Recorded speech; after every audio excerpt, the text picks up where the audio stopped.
Welcome to HTV. నేను మీ Hemamali. So Vijay Devarakonda career ఇప్పుడు peaks లోకి వెళ్ళబోతుందంటూ విజయ్ ఫ్యాన్స్ అందరూ కూడా చాలా గట్టిగా అనుకుంటున్నారు.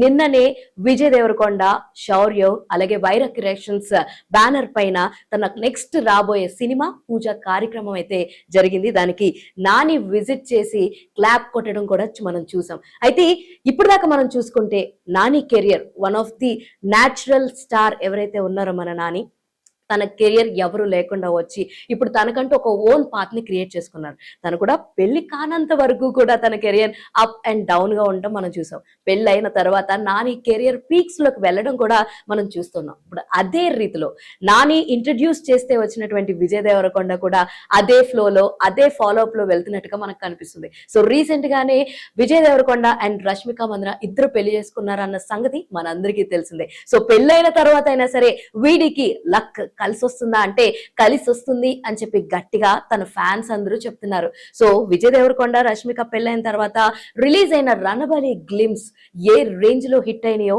ఇప్పటికే మీ అందరికీ తెలుసు. సో ఏందయ్య స్వామి సాంగ్ రీల్స్ కూడా చాలా చాలా వైరల్ అయ్యాయి. అండ్ ఆ తర్వాత విజయ్ దేవరకొండ లైనప్ చూసుకుంటే ఇప్పుడు హాయ్ నాన్న డైరెక్టర్ శౌర్య తోటి అదే బ్యానర్ లో వైరా క్రియేషన్స్ బ్యానర్ లో తన నెక్స్ట్ సినిమా రాబోతుంది. With Hesham Abdul musical notes లో రాబోతుంది. అండ్ ఆ తర్వాత రౌడీ జనార్దన్ కూడా చాలా డిఫరెంట్ జోనర్ లో రాబోతుంది. అండ్ ఇవన్నీ చూసుకుంటే రణబలి అది ఇంకొక డిఫరెంట్ జోనర్. ఇవన్నీ చూసుకుంటుంటే ఈ 3 సినిమాల్లో ఏ 2 సినిమాలైనా హిట్ అయితే చాలు, విజయ్ దేవరకొండ కమ్ బ్యాక్ పక్కా అంటూ ఫ్యాన్స్ అయితే చాలా కాన్ఫిడెంట్ గా ఉన్నారు. మరి మీకు Vijay Deverakonda looks after marriage తర్వాత ఎలా అనిపించినాయో let us know in the comment section. And మీరు ఏది బిలీవ్ చేస్తున్నారు అన్నది కూడా మాకు తెలియజేసేయండి. సో ఇది ఇవాల్టి అప్డేట్. మరో ఇంట్రెస్టింగ్ అప్డేట్ తో మళ్ళీ కలుసుకుందాం. అప్పటి వరకు చూస్తూనే ఉండండి హెచ్టీవీ.